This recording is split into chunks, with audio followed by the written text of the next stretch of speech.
dokter menyambungkan antara rohani ke religiusan dokter dengan semua pencapaian ini? Ya, memang saya yakin saya hanya tangannya saja, saya hanya diberikan talenta untuk melakukan itu, tapi saya tidak pernah diberi hak untuk tahu hasilnya. Jadi sama sekali biar saya udah puluhan ribu kasus saya tangani, satu pun kasus belum pernah bisa saya sembuhkan. Saya tidak pernah bisa menyembuhkan pasien.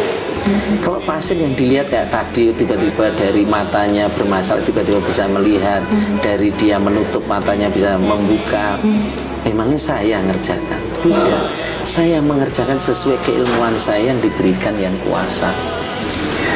Saya berikan hal yang terbaik untuk pasien, dan ternyata diberkati Tuhan. Jadi dia bisa melihat dengan baik. Betapa bahagianya orang dari terganggu penglihatannya jadi melihat, dan bagaimana orang yang sebelahnya tadi dari bicaranya cedera menjadi bicara lancar. Jadi menurut saya bukan karena saya, tapi saya percaya Tuhan yang mengatur. Dan ayat yang sering saya menjadi pegangan saya ada hanya satu: jangan khawatir akan apapun juga. Dokter ini istilahnya ya banyak menyembuhkan orang-orang yang sudah kondisinya ada yang koma, ada yang stroke berat. Nah, pertanyaan saya, Dok, jika bukan pejabat, jika bukan orang kaya, apa bisa ketemu dokter? Karena bisa. Pasiennya sehari saya lihat begitu banyak dan katanya sangat bisa. Sangat bisa. Dan memang kenyataannya begitu, sangat bisa. Kita tidak pernah pandang pangkat, jabatan atau apapun. Yang kita pandang itu adalah bagaimana pasien itu diantarkan Tuhan ke kita. Kita tidak tahu jalannya. Biar orang paling tidak punya pun tahu-tahu bisa muncul di depan kita. Biar yang ngatur yang kuasa, jangan kita yang ngatur. Susah nanti jalan ceritanya. Banyak orang yang tidak punya pun menjalani tindakan itu, dan tidak semua orang harus membayarnya, dan itu terjadi. Tidak perlu kita buat-buat, harus kita atur, malah berantakan. Biar yang kuasa yang atur. Jadi dokter percaya sekali dengan jalan Tuhan. Iya, saya percaya pada jalan Tuhan. Apapun diserobot orang, ya biar aja.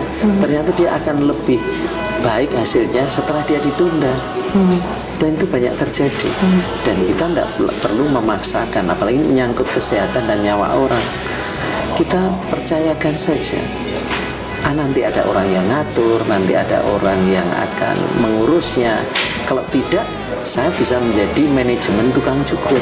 Saya sisir sendiri, saya keramasi sendiri, saya potong rambutnya, habis saya blow sendiri. Ya saya paling sehari bisa mengerjakan 2 pasien karena begitu. Tapi karena sudah ada yang ngeblow, sudah ada yang motong, sudah yang ini, saya tinggal ngecek, mulai saja. Saya bisa 20 pasien, 20 yang harus bisa saya tangani dibandingkan jasa. Dokter dapat ide dari mana? Dalam 1 bulan itu harus ada minimal 3 pasien yang tidak perlu membayarkan biaya operasi dan lain sebagainya. Saya tidak punya ide apa-apa. Kita hanya jalan aja. Kalau memang ada yang perlu untuk tidak usah bayar, tidak boleh bayar. Kalau dia memang tidak punya, ya jangan dipaksa. Apalagi saya sebagai kepala rumah sakit, tidak usah takut. Semua orang sudah ada haknya.